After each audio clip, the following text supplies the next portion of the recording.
Hi, my name is Kavita Patel and welcome to KavitaTV, where I help extraordinary women find and keep extraordinary love, or what I like to call soul level love.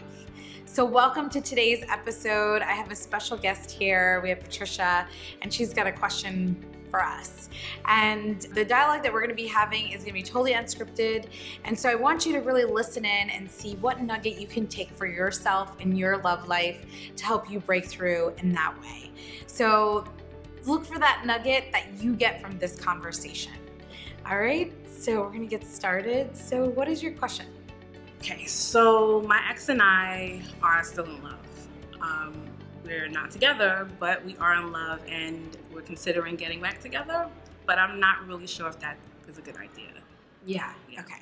So you guys, how do you know you're still in love? So I know you know you're in love, but how do you know he's still in love? Well, he tells me he loves me, Yeah. and we do talk, or at least text every day.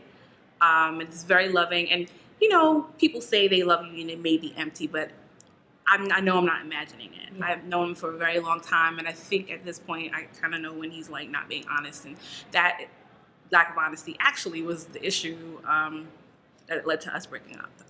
But at this point, I would say I believe him. He still loves me, and he's still talking about marrying me. We were engaged, but he cheated, and that was a blow.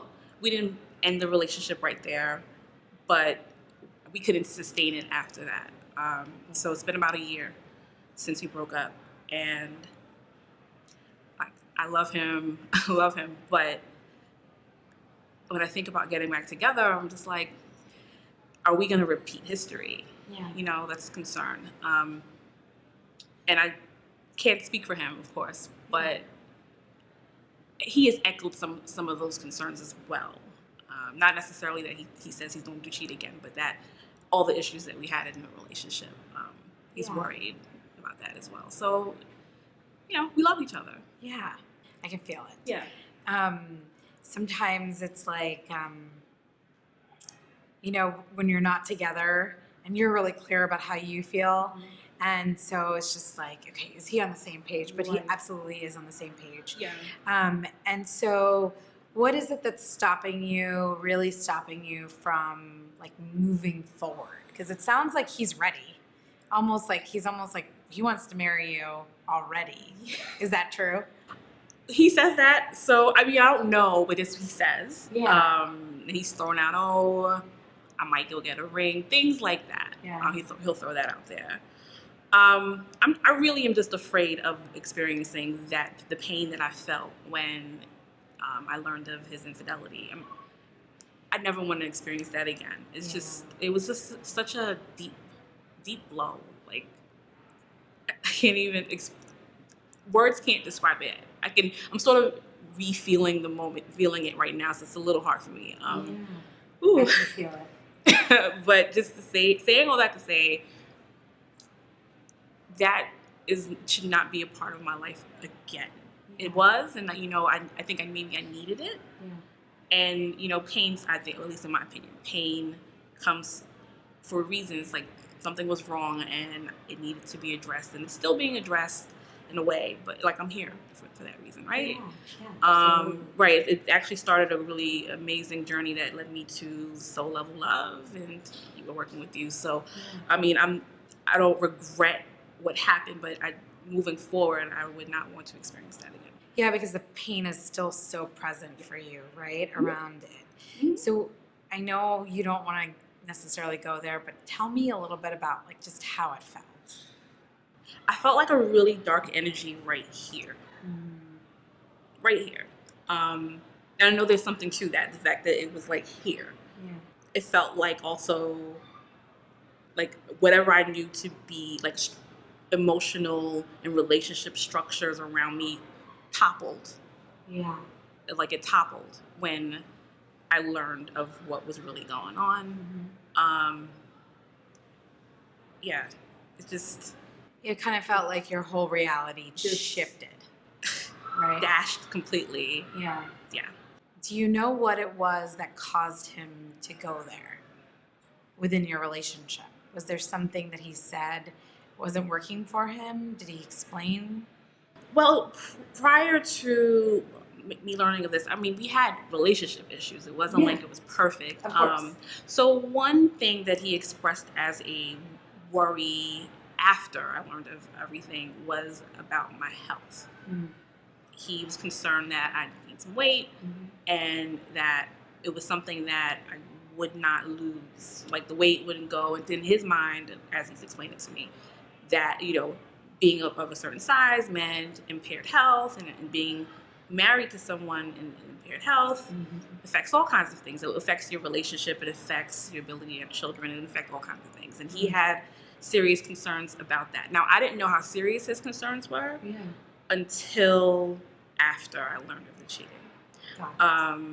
He had expressed things to me about how he felt about me gaining weight, but it didn't register as anything other than maybe him being a little superficial. And I think maybe on some level, at least a part of it might have been superficial, you know? But I didn't understand how serious it was until I learned of his cheating. So, I don't know.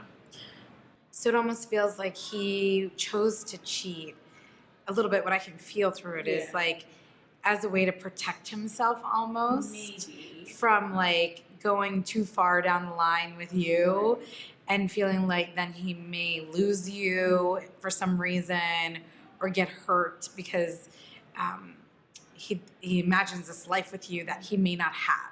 It feels like that's what he was experiencing. Does that resonate? It does. I mean, never really thought about it that way, but that feels right. Yeah. You know? Yeah. Okay. The first thing that we need to help you get clear on is why he did it.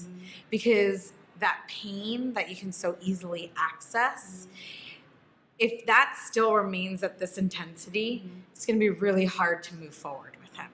You know, really, really hard. Because every time you're going to be hyper aware that, is this going to happen again? Why did it happen in the first place? Like, you don't really have a reason.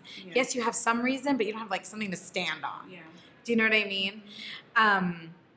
So, and the truth is, when I'm feeling into his concerns about your health, I feel like it has nothing to do really with your weight or anything like that. It's like this deeper thing for him around the way he was raised. I would say that's true because, just to say, I didn't say this. I wasn't sure if I wanted to mention it, but you hit on it. Know that his mother has, at least he told me his mother would say things to him about not bringing home a fat girl. So I don't know exactly how that factored into his concerns, but I know that was there. That was there. Yeah. Okay, great.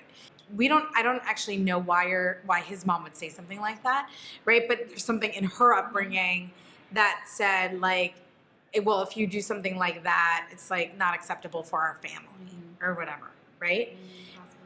And so he has this kind of in the back of his head, even though he loves you, there's like this recording in his head of his mom without like knowing it or with knowing it. Does that make sense?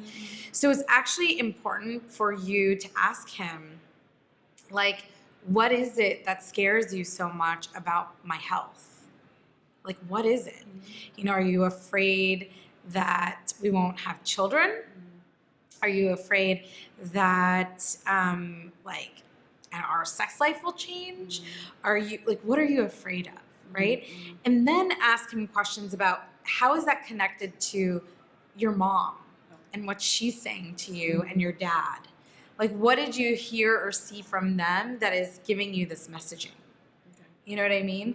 So you are then really clear about this whole reason of health being an issue for him, right? And if it's something that you start to feel like, wow, this is deep for you, then it may not be somebody that would be good for you because it's going to keep coming up for him. And if he's not willing to work through it on his end, right? Or look past it or realize that health means way more than just like what size you are. Do you know what I mean? And so like if you start to feel how deep that is, which you'll get you'll get a sense of that. I can feel that you're pretty intuitive, and Yeah. you'll get a sense of that. So as soon as you get a sense of that, you'll know if you really want to move forward or not. Okay? Yeah. Does that make sense? It does. Okay. It does. If you were to say to me well, I did this in the relationship that I think caused it to cause him to cheat. Do you know what that would be? Like, was there anything on your end other than just health? You know what? I really can't say. I mean, he used to complain too. I'm not like Susie Homemaker, so he would complain about that kind of thing. But I don't know if that was why. Yeah. Either. I can't think of something that I did to him directly that would cause him to say, "Well, let me go elsewhere." Yeah. So it's just also asking a little bit about that. All right. Yeah. So like, is his mom like this perfect homemaker or not? I don't know. But getting really super clear, why are these things an issue? And helping him connect it back to his parents. Okay. So you get the sense of how deep this runs. Does that make sense? So that's the first step that we need for you to get clarity on before we decide, is this worth moving forward with or not? I can feel that he doesn't want to actually not be with you because of your health. Like, I can feel that in his heart, but in his head, there's all this messaging around how he may lose you because of it. And so he's sabotaging. Wow, that hit me really hard just now. So that could be it. Because I felt like something like hit me. So Yeah. We talk all the time, but I think we have some serious conversations to have. Yeah. Yep. Yeah, what hit you about it? It actually feels like a puzzle piece that I've been missing the entire time. Like, I never really thought about it in the way that you just verbalized it. That there's something really deep going on, and maybe even deeper than whatever his mom might have said to him. I have to talk to him to see, but you just gave me something that I think is going to help me regardless of whether we move forward together or not. Yeah. Yeah. And I think what also may be hitting you is like, it wasn't your fault. Like, it's inherent that, when a man cheats on us, like, there's just some part of us that decides, like, we did something wrong, And what I'm helping you see is not that you're perfect. Nobody's perfect. But that him cheating wasn't a direct, reflection of who you are. It's funny you say that, because that's what it felt like a little bit. Like, I did something, or something about me, whether I did something or not, that I contributed to that somehow. And in some relationships where this happens, I would absolutely say that is totally true. But what I'm feeling from this scenario is that he was just really afraid. And that was from his own stuff and from his own past experiences. And so, I think that's a part of it. And I think this deeper conversation will also help you see, the other piece of it that I can feel is why didn't you hear him around the health thing? Right? Like, why didn't you take it seriously? Because, I think I can answer that a bit for you, which is I didn't really get, what did you want me to do with that? You know what I mean? It didn't feel clear to you. But I think your piece can be that, I'll listen more and ask you more questions so that I can understand what you're saying to me, and not just bypass them. So that you can make that a priority for yourself with him. But I think going here with these questions are really powerful for you. Okay? Yeah. And so just one more thing that I'll give you is, what is your relationship like with your dad? We've been estranged we were estranged, I should say, for a while, and I hadn't actually seen him face to face. I'm gonna say it's been going on 5 years. Okay. But recently we reconnected, actually spurred on by the work that I did in Soul Level Love, and had started some really interesting conversations. And so, like I said, I was still verbalizing it as that we are estranged, but we're really not anymore. We've definitely made some headway through that, and I think that it's turning around. It feels that way. That's great. Yeah. Okay. So I can feel that there's a connection of like not really hearing your ex and feeling like your dad wasn't really a part of your life. Yeah, not for a while. Yeah. For a while. Yeah. For a while. So there's just like this little bit of a disconnect of hearing for you around his concerns. Does that feel true? Yeah, it does. Yeah. How does it feel true for you? I mean, I literally was not listening to my father for years. Literally. I mean, not to say that he was like calling me all the time and I was ignoring him. It wasn't like that, but there was no communication. So in that way. And, you know, I think about the conversation we had recently about how he feels about me and how much he loves me. And to hear that was great. And it's not like I've never heard that before, but I realized that I had not listened to him say those words to me in so many years. Yeah. And basically throughout my entire relationship with my ex. Like, I mean, that was not the entire period of estrangement, but most of it. Yeah. So, yeah. It does feel really true.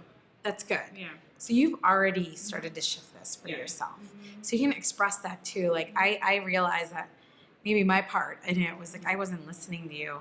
And a part of this comes from, and then it's because of my relationship with my dad. And I'm not blaming it all on that, but it was a piece of it. You know, I literally wasn't listening to him for years, you know? And now that we've reconnected, I feel like that's shifting for me. That's changing for me. So I'm showing up a little differently. You know, so explaining that to him. Okay. Yeah. So I just wanted to nail down what your piece was in this, because I know I started off with I can't feel it, but then I felt it. So this is your piece, and then this is his piece, and then you can ask that question. Okay. Yeah. How does that feel? It feels good, actually. Feels good, and it's funny because I kind of have to say I would say that I'm a great listener in general in my life, like very detailed. Like I'm an attorney; that's kind of part of the job. But to think that I was not doing that with someone who I love so much, that actually that hurts me a little bit. But I can see how I can turn that around. Yeah, you can totally turn it around. So you're not stuck with it at all. Yeah, and so, you know, most people will say to you, well, if he cheated on you, he's going to do it again, and so just leave his ass. Yeah, you know, that's funny because whenever I've definitely heard that, like since all this has happened, or you broke up with him for a reason, you know, and I just knew that didn't feel true, although, I mean, I get the logic behind it. Totally. And that's why I'm in this place right now. Yeah. And I think you're spot on. Follow that. Because just because he did it once does not mean he will do it again. Right. As long as you both are committed to unraveling why it happened in the first place. Yeah. And really doing your own work individually to see it differently. Yeah. Okay? Thank you. You're welcome. You're welcome. So for all of you, you know, watching us in this conversation, what did you get out of today's episode? What did you learn about yourself, or what feelings came up for you? I want to hear all about it in the comments below. And if you loved this video, then please share your love by clicking on the thumbs up below this video. And if you haven't already subscribed to Kavita TV, please subscribe, because I'm answering your biggest questions about how to create extraordinary love in your life. So until next time, in our next episode, remember to feel, breathe, and let love in.